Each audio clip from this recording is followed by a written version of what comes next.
రేవంత్ రెడ్డి 70,000 ఉద్యోగాలు ఇచ్చినామని చెప్తా ఉన్నావు. ఆ 70,000 ఉద్యోగాలు నువ్వు నోటిఫికేషన్ రిలీజ్ చేసినావా? నువ్వు ఎగ్జామ్ పెట్టినావా? ఎవరికైనా ఆర్డర్ కాపీలు ఇచ్చినావా? ఏం చేసినావు? నిరుద్యోగులు పొట్టు తిడుతున్నారు. నేను రేవంత్ రెడ్డి ఓ తొండల రెడ్డి అంటారు.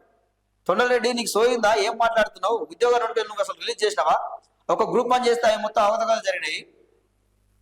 గ్రూప్ వన్ పోస్టులు అమ్ముకున్నావు. నువ్వు ఎక్కడ నోటిఫికేషన్ రిలీజ్ చేసినావు? ఎక్కడ ఉద్యోగాలు ఇచ్చినావు? దమ్ముంటే చర్చకురా అని చెప్పి నిరుద్యోగులు ఒక పిలుస్తా ఉన్నారు.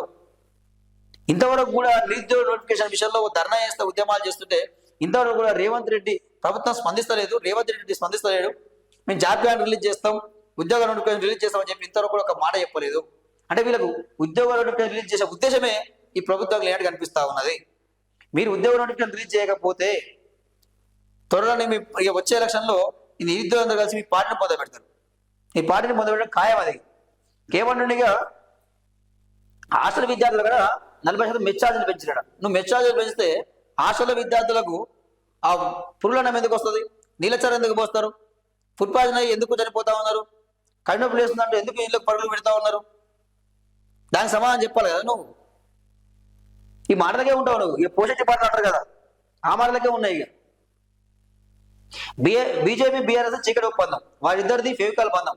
ప్రొటెక్షన్ మనీ తీసుకుంటూ బీఆర్ఎస్ లను బీజేపీ కాపాడుతున్నది. మోదీ హామీ ఇచ్చిన పాలమూరుకు జాతీయ హోదా వస్తలే. రాష్ట్రానికి వచ్చిన ఆ పార్టీ జాతీయ అధ్యక్షుడు ఈ అంశాన్ని ఎందుకు ప్రస్తావించలే? బండి గుండు తెచ్చింది ఏం లేదు. మోదీ ముందు మాట్లాడే ధైర్యం వాళ్ళకి లేదు. కరీంనగర్ జిల్లా చొప్పదంలో ప్రజాపాలన ప్రగతి బాట